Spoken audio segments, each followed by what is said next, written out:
Hey there, Patrick Brewer here, Zero Emission Vehicle Fleets Advisor. Today I have a really exciting presentation all the way from New York City. New York City's Keith Kernman, Chief Fleet Officer, is going to discuss their efforts for fleet electrification. I know you're going to enjoy it.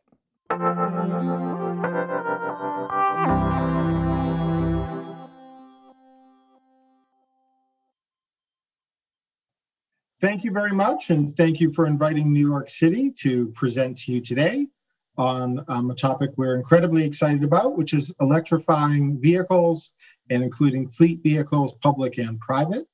My name is Keith Kernman. I'm the Chief Fleet Officer for the City of New York and a Deputy Commissioner at the Department of Citywide Administrative Services. And I'm here to talk to you about what New York City Fleet is doing to pursue electrification. First, a little bit about New York City Fleet.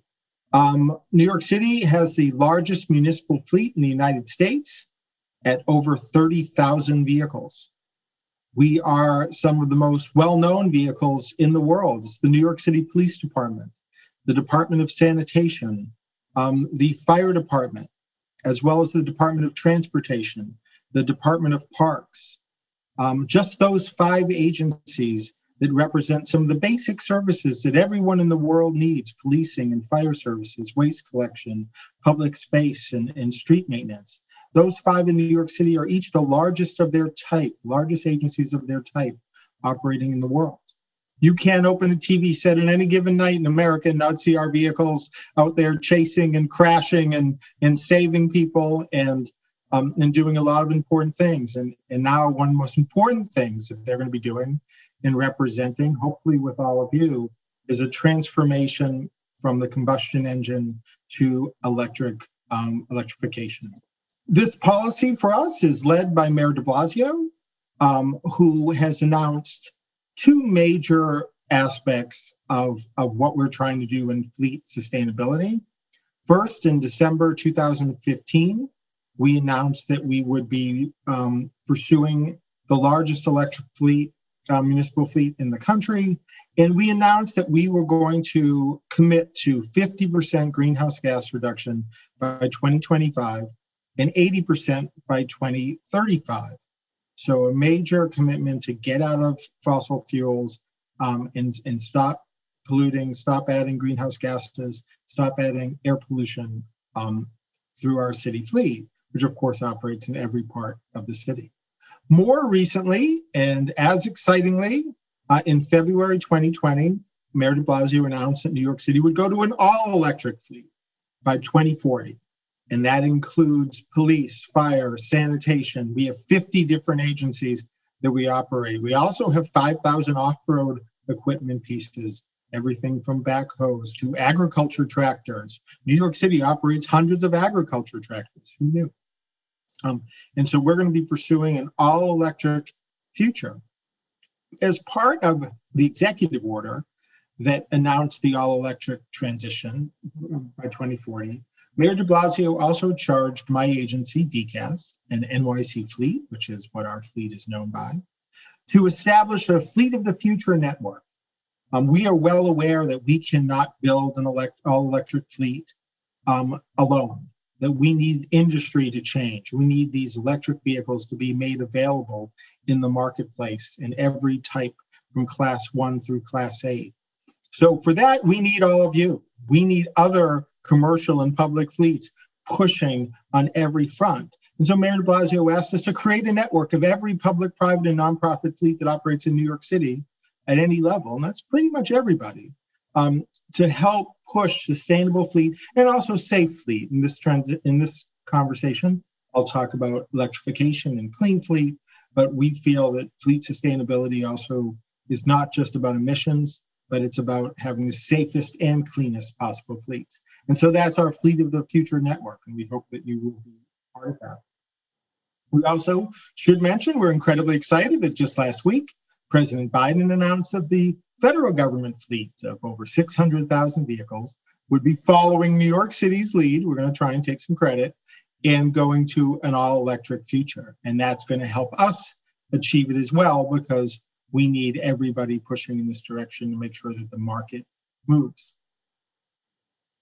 Okay, so I'm going to mostly talk about electrification here, but I do want to present our whole, what we call the NYC Clean Fleet Plan, and our whole plan for bringing a sustainable future. There are three major parts. Number one, electrify wherever we can. We have grown our fleet. We have nearly 2,800 electric vehicles now and plug-in vehicles now. You can see some great pictures of our first all-electric garbage truck, and waste vehicles are our most expensive, biggest fuel users, most difficult to maintain units. So an all-electric fleet can be incredibly impactful there.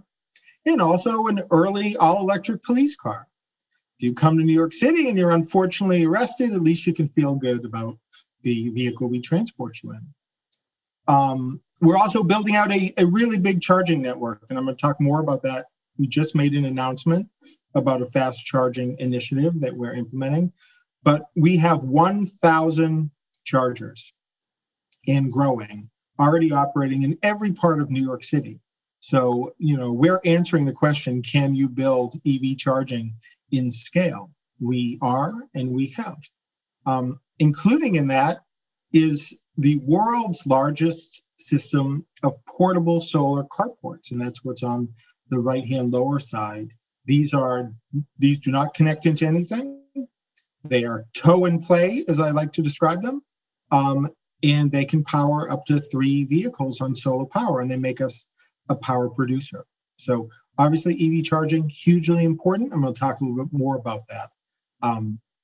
Okay, we can't do electrification everywhere right now, right? There are some areas where electric vehicle options are not yet available. So where that's true, we are pursuing hybrid and more fuel-efficient vehicles. And we think these are incredibly important. We shouldn't lose sight of bringing fleet units to much more efficient operations while we work to electrify.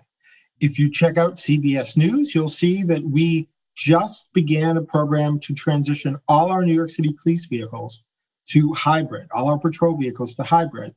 And last year was the first year that every policing vehicle, every response vehicle we purchased was a hybrid. And that included our sedans, SUVs, and our response passenger vans, patrol vans. At the Parks Department, where we're going to be moving to all electric garbage trucks, but before we get there, we're going to hybrid garbage trucks. And we introduced some of our newest hybrid garbage trucks recently.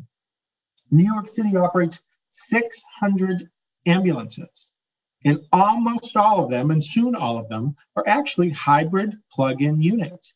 We use an alternative power unit supplied by 2 different companies to turn them off while they are idling. If you are involved in ambulance operation, you know that ambulances are always idling. They have to be ready at all times. The passenger and the patient compartments have to always be available. Normally, that's a lot of diesel emission. That's a lot of maintenance, wear and tear on the engine. We've installed alternative power units so you can idle on the battery, reducing noise, pollution, wear and tear, and then recharge the battery while operating. You can also plug them in. So if there's available port, you can actually plug that APU battery in and then just get it as electric power.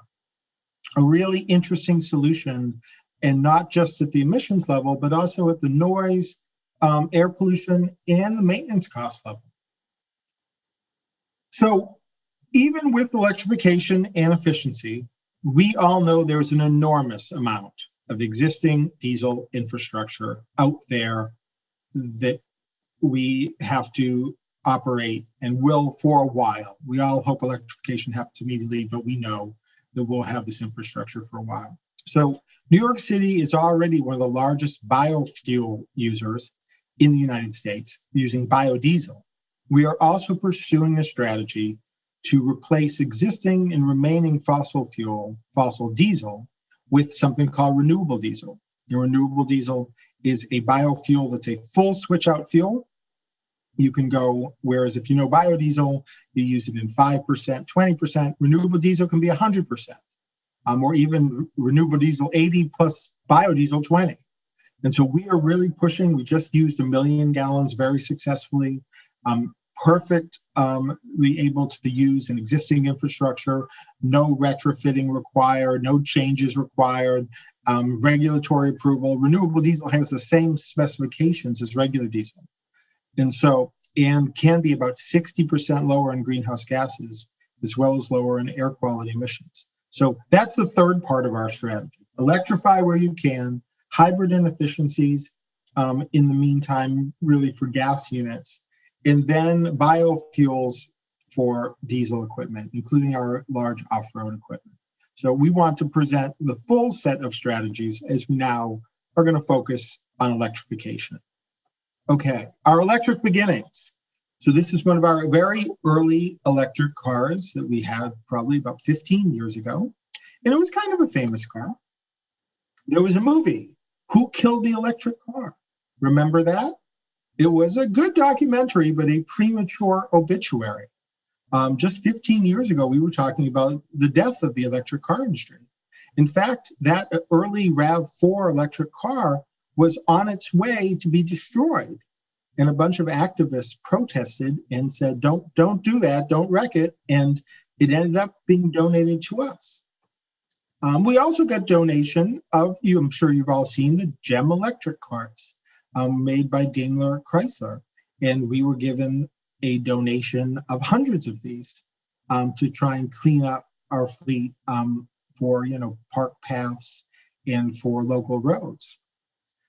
We also tried out early models of all-electric vans, and this is an early electric Navistar van, and with our environmental symbol Birdie, taking it out for its maiden voyage. Okay, so not everything in our early EV efforts went perfectly. The RAV4 worked just fine until we decided to drive it at 80 plus miles an hour, I guess learning something that EVs are really fast, right? Who knew? But they're really fast vehicles. So unfortunately, we kind of messed this one up. And then, EVs are supposed to reduce fire risk, right? You don't have that combustion engine and all those explosions. So what happened? What really happened? This is where vehicle operations and modern art fused together. But what we learned is it's probably not a good idea to plug 15 or so electric vehicles into one set of plugs, which is what we did many, many years ago. You can see the back, they were all kind of plugged in the same place, which is just a regular charging outlet. That is not a good idea. And then, of course, if you have an all-electric vehicle and you have a storm coming, it's probably a good idea to move that electric vehicle. So just, that really nice E-Star van, unfortunately, we flooded out in Hurricane Sandy, and that was the end of that. So that was to entertain you, but also, obviously these are big transitions and nothing goes perfectly. It has gone really well since. And like I mentioned, we're at over 2,800 vehicles and making an enormous amount of progress. So this is all part of what Mayoral Executive Order 53, which again was announced really right before COVID-19 changed all of our lives in February of 2020. And that is committing us to a transition to all electric by 2040, as well as pursuing this clean and safe fleet initiative through what we are calling the Fleets of the Future, partnering with all of you. I showed you our electric sanitation vehicle, our electric policing vehicle. I mentioned already our plug-in ambulances, all really, this is our core fleet, our three big agencies, police, fire, and sanitation. This is what we want to see in the future. My own agency, DCAS, is also working on some other innovations. We are offering currently about 80 vehicles for use by all city agencies, all electric vehicles, mostly GM Bolts, and we are using sharing technology. The sharing technology currently offered by Zipcar allows city agencies to share these vehicles, really go online and reserve the vehicles. And so you have not just all electric vehicles, but you have shared all electric vehicles, helping us to maximize use, maximize efficiency. We are getting leadership from the top, not just in setting policy, but this is Mayor de Blasio's all-electric minivan, a Chrysler Pacifica van, and we charge it out of Gracie Mansion in New York City and out of City Hall.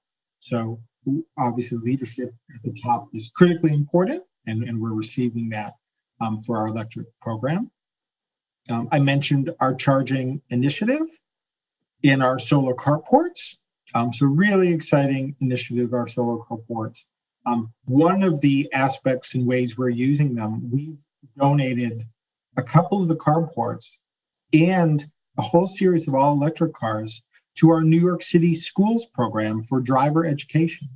In New York City, if you're getting driver ed through a public high school, you're learning to drive in an all-electric vehicle, most likely powered by the sun. So right from the beginning, you're learning a whole new way of driving, a clean, sustainable way of driving. We're also now a power producer, which is really interesting, right? So through our solar carports, we're a fleet program, but we're actually in the business of producing power. And think about this for a moment. We have 87 of these, right? If you're asking the question, is zero emissions at the tailpipe and zero emissions in the production process, we know what matters where your energy comes from, possible? Well, we have it now throughout New York City, solar carports powering all electric vehicles. This is not something for the far distant future. You come to New York City, visit us, especially once we get through this pandemic, and you will see them all over the city. And the more of you that invest in this type of technology, the one thing I'd say, it's a little pricey at the moment. The more of you that invest, those prices will go down. Just last week, we announced a big threshold in our efforts to expand charging. So most of our original charging, including the solar carports, were level 2 chargers, slow chargers, overnight chargers. We know that if we're going to expand this electric fleet to trucks, to garbage trucks, to vans, to pickup trucks, to policing, we're going to need fast charging. We're going to need a model by which we can charge during the day. So we were funded to install at least 100 fast chargers throughout the city. And we announced just last week our first threshold. 58 of those chargers are in place. We're on time, we're on budget, including the first 2 public charging hubs. So we are now offering, and we're going to offer some aspects of our fleet program charging to the general public to encourage general charging. So now if you come to New York City, you can charge up in Manhattan, you can charge up on Staten Island, and soon, hopefully by mid-2021, in every borough will have charging. And then that's just only the beginning. We're going to be doing a lot of charging in partnership with the Mayor's Office, the Department of Transportation, to expand the ability, not just for fleet vehicles to charge, but for everybody to charge. But we're very excited to have made this first step and just some more of our charging network. Certainly, coping with COVID-19 has changed so many things in our last year, and it has been issue number 1 for all of us, including operationally for New York City Fleet. A lot of our fleet staff have been taking on new roles, whether it's giving out food, air conditioning, supporting the medical examiner in their very sober tasks. A lot of fleet staff, of course, have proven how essential and critical and really that they are first responders. We've lost a lot of our fleet staff who've passed on from COVID. But it also, while in service of New York City, but of course, it's also created a fiscal crisis, and that's a challenge to our sustainability goals. One of the things that we've been arguing is that electrification is not just about, reducing air quality emissions, reducing greenhouse gas emissions, as absolutely vital and critical and essential to all of our futures that is. It also can save money and reduce costs. We did a study, and it's been put out, and it's been copied. You can get a copy of it from us, or it's in the media, of our all-electric vehicles, and we compared the maintenance of our all-electric vehicles to hybrid sedans, which themselves are very low maintenance. And we were achieving 66% reductions in maintenance costs, right? The theory that you shouldn't have much maintenance on an electric vehicle because there's not much to break is totally true. There's no engine, there's no transmission, there's no fuel system to worry about. There's no mufflers to worry about. We're having a problem with people stealing our catalytic converters. Well, we don't have to worry about that. They're not stealing them on electric cars. So there is in fuel savings, in resiliency savings, in maintenance savings, there is a cost argument to offsetting the upfront costs through your maintenance budgets and your fuel budgets, and hopefully these vehicles will last longer. So we are in the process now of bidding a lot of EV contracts. And it's really exciting what's happening in the industry. You know, we're seeing very viable all-electric pickups, all-electric vans coming out there, more truck options. For us, just all-electric pickups and all-electric vans, we operate 7,500 of those units. So if we can get those viable options on the market, and we've seen announcements by a lot of major manufacturers, that's a huge, huge transition. That alone for us will really spur our transition. And we're also going to be testing out all electric for pursuit-rated police vehicles. And I showed you some of the other options. So this is something that can be done. We have no doubt when we get into some of the more complicated fire equipment, in the off-road equipment, that'll take a little longer. That's why it's 2040. But for a huge percentage of the fleet, this is available to us today. We also need to look at off-road. There's a lot of fuel and emissions used in off-road equipment. Again, we have 5,000 off-road equipment pieces, so we're not getting to zero emissions if we're not making this transition to off-road. And interesting enough, we're looking at solar as well as electric in our off-road equipment. So we've been purchasing, I think we now have about 80 solar electric light towers, these emergency light towers that are so critical during power loss storms and other types of emergencies and special events. We actually operate 550 of them, but we're now making the transition to solar electric. We're looking at electric and solar options even for things like lawnmowers and weed whackers. So there's an enormous world of small, or what we call small equipment, 2 and 4 cycle equipment, horticulture equipment, as well as off-road equipment. And we're going to really need to look there as well for transformation if we're going to get to a zero emission future. The good news is the more of us that are pushing on this front, the more of us that are asking manufacturers to develop these options, this market will just keep developing. In 2000, we had 2 alternative fuel vehicles, an early hybrid sedan and an early natural gas sedan. Now, 20 years later, we have over 40 different models of alternative fuel vehicle in operation in just our fleet. So we're seeing this market develop, and I think with announcements like the federal governments and the announcements that so many of you are making, it will only become more rich and there'll be more options available to all of us. This is our hopeful future. It's one of my favorite pictures. All our different agencies with their all electric vehicles and electric plug-in vehicles in front of City Hall. This is really happening. It's happening quickly. Again, think about it. Just 14, 15 years ago, they were writing movies about the death of this industry. And now we're looking at the question of just how quickly can everybody be in an electric vehicle. So with that, I just want to thank you for listening. Thank you for embracing electrification. And we out of New York City are committed to working with all of you to help make this transition, and well aware that if we don't make it together, we can't make it alone. So with that, I just want to thank you again for inviting New York City to speak on behalf of Mayor de Blasio and our Commissioner, Lisette Camillo. And I want to encourage and thank you for everything you're doing to electrify the fleet industry. Thank you. Wow, Keith, thank you for the insight on what New York City is doing to electrify their fleet. I found it super insightful. Shout out to the audience now. If you have suggestions for future videos, let me know. If you want to electrify your fleet, let me know. fleets@pluginbc.ca is the best way to reach me. Thanks and have a great day. Look forward to hearing from you. Ciao.